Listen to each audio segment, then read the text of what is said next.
Started with our second clip video for our study of Europe, and now we are fully caught up to where we left off our studies of the Islamic Empire in the Middle Ages. So please go ahead and title these, How Did Europe Change in the Early Middle Ages under the Germanic Kingdoms? So as we saw, the Roman Empire has fallen, and that has given rise to these independent kingdoms run by Germanic kings. During that time period, despite much of the change and much of the disorganization that occurred, one institutional organization that remained increasingly stable and increasingly significant was the Catholic Church. So the church had already been playing this important role all throughout Europe as Christianity spread. We saw that we had various emperors, Roman emperors converting. So the church itself and Christianity is already spreading. What we're going to drive out here is that this idea of administrators and of a hierarchy of authority has long existed in European society. So specifically, bishops who are leaders of the church, they had already been in positions of authority and had been acting in positions related to the government. So we're already seeing that the line between the church and the government is being blurred even before we had the rise of the Germanic kingdoms. And you notice, guys, I got these notes organized. That bolded phrase will be on the left and the information on the right, of course, with the term bishop on the left and then the definition on the right. So they're also experiencing, in the early Middle Ages under the Germanic kingdoms, we're experiencing some changes within Christianity. So we're here, if we're fast forwarding time, we're looking at the time period around 500 CE. So we're about 500 years after the birth of Jesus, and approximately 500, let's just call it 40 years or 60 years after the death of Jesus. So we're starting to see some splits within Christianity itself, and this will help us understand where the Catholic Church itself came from. One of those splits was we had this group emerging that were called the Arian Christians, and they were a very small sect. Sect means group. This very small sect believed in the teachings of Jesus, and they believed in his preaching about how to treat one another and treat the poor and believing in God, but they didn't actually believe in the concept of the Holy Trinity, which is the idea that there is God, his equal and Son, Jesus, and this concept of the Holy Spirit, which is sort of the idea that God lives within each person. So Arian Christians didn't believe in that piece about the Holy Trinity, and so they essentially didn't really believe that Jesus was the equivalent of God. They believed he was like God and he was holy, but maybe not necessarily the equivalent of God. And this applied to most of those Germanic groups. So all those invading Germanic groups, the Visigoths, the Vandals, the Huns, many of those groups were Arian Christians, which was in direct contrast with most of the former Roman citizens, because most of the former Roman citizens saw that belief and that interpretation of Christianity as heretical, which means false information specifically about religion. That group that sees these Arian Christians as heretical became the larger group. And because of the word Catholic itself means all-encompassing, meaning includes everything. These Catholics believe that you got to believe it all, that if you believe in Christianity, you believe in this whole concept of Christianity. So that's why they're called, this group becomes known as the Catholic Christians. This becomes the larger group and eventually is known as the Roman Catholic Church. So we see this intersection between most of the former Roman citizens and their traditions intersecting with these new Germanic kings. So that sort of gives us the origin of where this Catholic Church came from. Some of the cultural changes that were experienced in the early Middle Ages under the Germanic kingdoms included just this widespread conversion to Catholicism and to Christianity. One of those changes occurred under Clovis, who was one of the Frankish kings. You remember that the kingdom of the Franks was the strongest kingdom in this new period of European history. And by 750 CE, most of Western Europe is now predominantly Catholic, is predominantly Christian, and we're going to talk about how the Christianity ultimately splits into many different types of Christianity. But that, as we can now see not just Roman emperors converting to Christianity, but these Germanic kings too converting. So we've got the widespread emergence of Christian church. Specifically, one of the things that makes the Catholic Church unique is that the Catholic Church had a hierarchy of authority. Remember, hierarchy is a system of ranking. At the top of that hierarchy was a man, who's always now even to this day, so a man known as the Pope. Now, the Pope is the title of the person who's the leader of all the bishops. So the bishops are all over, and they are working with local populations. And the leader of all of those popes leader of all those bishops is known as the Pope. And this is a picture of modern day Pope. He just recently came to visit us here in Washington D.C. And he's the head of the Roman Catholic Church. There is a concept that was called Petrine supremacy, which is the idea that the Bishop of Rome, specifically of Rome, because remember we were speaking about the former Roman Empire here, had a preeminent, meaning very distinguished position above anybody else in the church. And there's a scriptural passage that is helps support this belief that that pope, the bishop from Rome specifically, should be the leader of all bishops.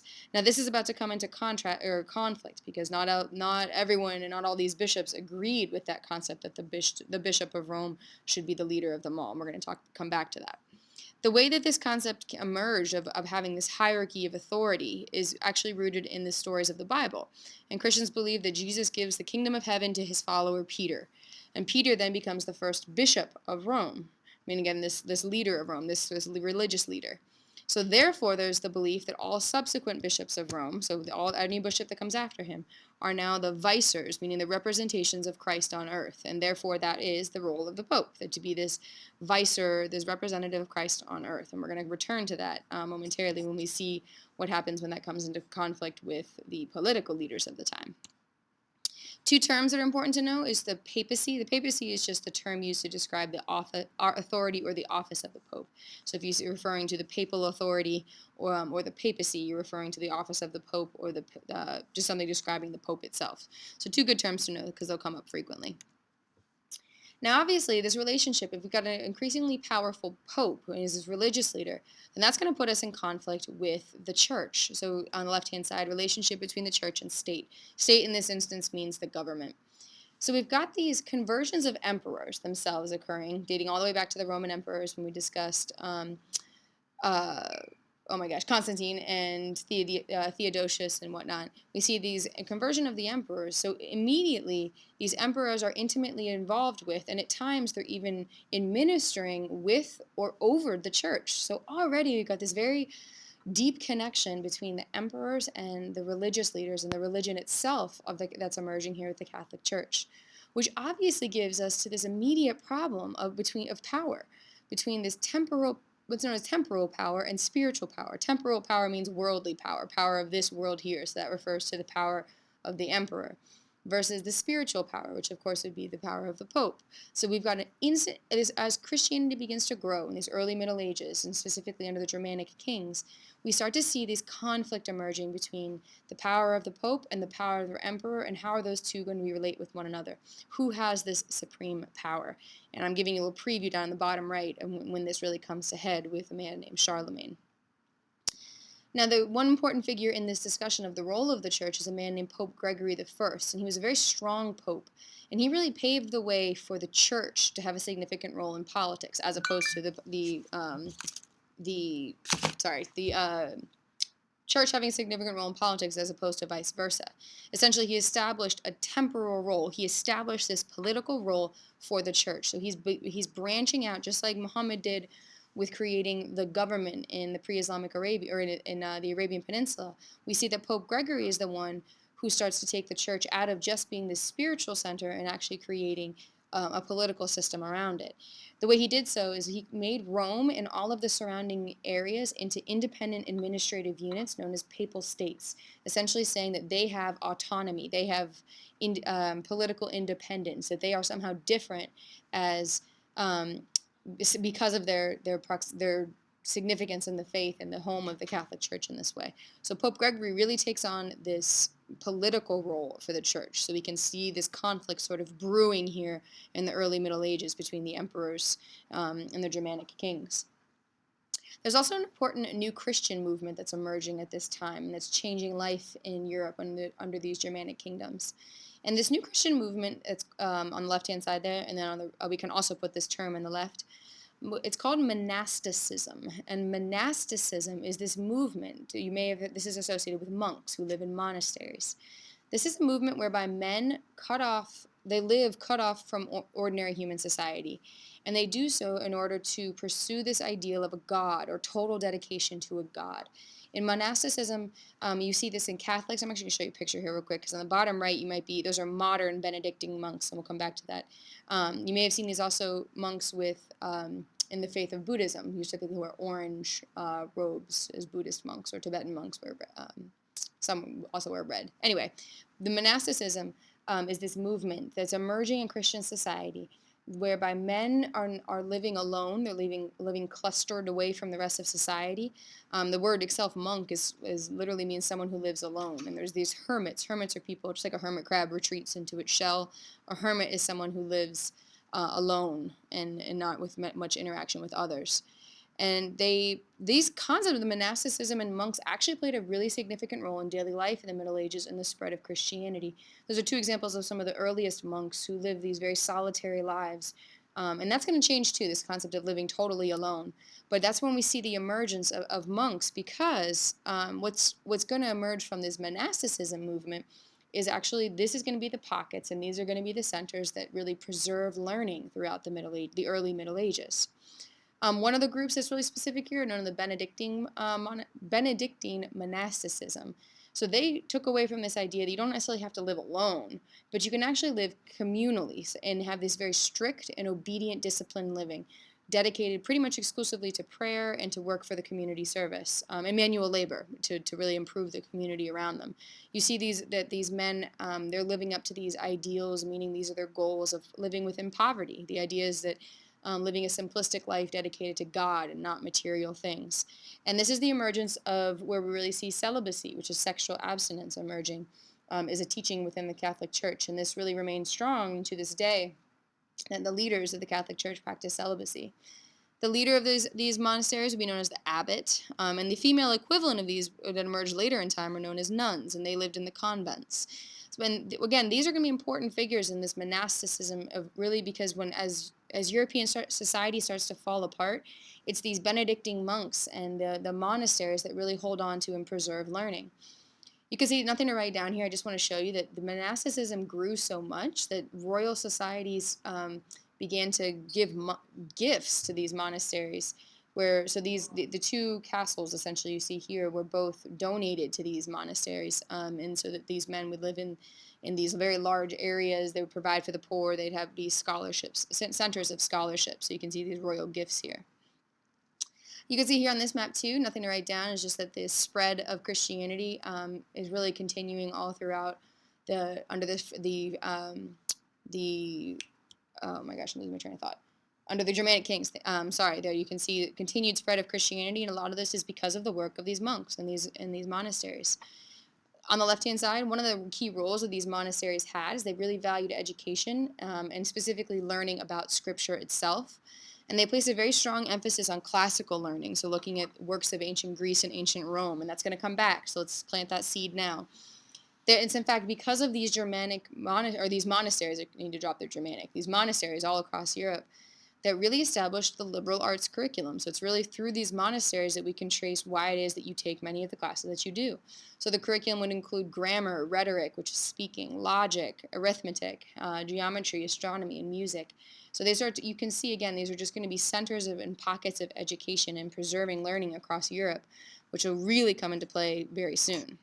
Now I'm going to slightly change. I just want to put a little line across your notes because I want to specifically hone in on one leader despite many of the problems and the changes that occurred in the early Middle Ages, during his lifetime and his lifetime alone, we have a really significant shift and revival of much of the European traditions that were lost, and that was under this man named Charlemagne. So please go ahead and write a line straight across your notes and put on the left-hand side who was Charlemagne, because it's just a slight shift, but we're still under the umbrella of what's occurring in the early Middle Ages. So starting off here, Charlemagne. So who was Charlemagne? So Charlemagne was the leader. He was this is the grandson, not the son. He was a leader of the Frankish kingdom. Oh, and there's a question from my friend. We're going to pause there for just a second. Okay, so Charlemagne was, he's formerly known as Charles the Great. He was the leader of the Frankish Empire from 768 to 814 CE. He was the grandson of Charles Martel, who was famous. He was the Frankish king, and I'm sorry, Charlemagne was a Frankish king. And Charlemagne was famous because it was under his grandfather, Charles Martel. I'm going to point to this area for you just a second. That was famous because at this point we've now caught up. You see where Islam is in 750 CE. We're now fully caught up, and now we have the emergence of these Germanic kingdoms, specifically right here would be the Frankish kingdom. is now existing simultaneous to right where we left off the story of the Islamic Empire. Charles Martel is famous because he was the general at the Battle of Tours that really stopped the Islamic Empire from spreading into Europe. So remember that Islam was very present and had a thriving empire here in Cordoba in Spain and all across Lisbon. And it's really because of this man, Charles Martel, and this Battle of Tours that Islam did not spread all throughout the European society and why Europeans remained Christian. So Charlemagne was the grandson of Charles Martel. He was the leader of what's known as the Carolingian dynasty. And the Carolingian dynasty was the dynasty that Charlemagne established. Charlemagne himself was a determined and fierce leader as well as warrior, and he was a patron, which means he was a funder. He paid a lot of money to preserve learning in the Carolingian Empire. No need to recopy that. That's just a little typo there. You don't need to write that twice. So Charlemagne, you can see, despite all the changes in the European society and all the changes that have been lost with the fall of the Roman Empire, Charlemagne is sort of this ray of sunshine, this bright light in trying to preserve much of the learning throughout European society. He had many different roles. Welcome to copy this, but you can see that he was some specifics about him personally, him as an administrator. He had some skill politically. He was an aggressive warrior in his battles, which helped to defend his territory. And as you can see there, he's a patron of learning. Close the door. Thank you. You can see military successes. He had over 45 military campaigns that gained him territory into modern-day Italy, modern-day northern Spain, and eastern Germany. So he's expanding the Frankish Empire itself. This is just known as the Carolingian Empire that he established. Politically, Charlemagne utilized counts. So this is where you may have heard that term before. This is where that comes from. These are nobility. These are rich people who served as regional authorities, much like the bureaucracy that we've seen in many different places. They didn't serve on their family land, which was effective because that meant that they were not necessarily biased in many ways, and they would periodically be moved into new regions. Yet, this was a pretty inefficient style of rule. His political organization was still relatively inefficient. And most of the Carolingian Empire was held together specifically because people were actually loyal to Charlemagne himself. And it was that loyalty, you can see it's sort of very limited. And with Charlemagne's death, much of this political organization will fall. Now, we're going to kind of return to what we were talking at the beginning, Charlemagne's relationship with the church. So as I already mentioned, there's a really strong growing alliance between popes and the Frankish kings even before Charlemagne. Charlemagne actually reorganized the church and managed a lot of the church officials himself. So we see really, again, that strong connection between political organization and the church itself. One of the things that Charlemagne did is he was, in fact, was so intent upon spreading Christianity himself that he really brutally forced conversion of many people, particularly in Germany, upon those when he was conquering. So you can see he's functioning as in many ways, I guess, an administrator of the church. He's trying to continue to spread the faith and does so at other people's peril at times. What we're really going to look at now is how the relationship Charlemagne had with specifically Pope Leo III. So setting the scene here. Pope Leo III, he wants to be more powerful than the Byzantine Pope. So please remember again, we got the Byzantine Empire. So we got the split here. We got Western Europe. And when we had the split of the Roman Empire, the eastern side became the Byzantine Empire, or Byzantium. Just remember that the Pope was the leader of all of the bishops. But there was a Pope over here in Byzantium too, a Pope who claimed that he was the leader of the bishops of the Byzantine Empire. Pope Leo III, he wanted to be over here in Rome. He wanted to be more powerful than this Pope. Charlemagne, up here with the Kingdom of the Franks, he wants Christianity to be spread, and he needs religious power. So we've got a mutually beneficial relationship emerging. Pope Leo III wants to be more politically powerful and more significant than the Byzantine Pope. Charlemagne wants to spread Christianity and needs the power to do so. So suddenly we have a mutual beneficial relationship emerging between the Pope and Charlemagne himself. So what this led to is known as the coronation of Charlemagne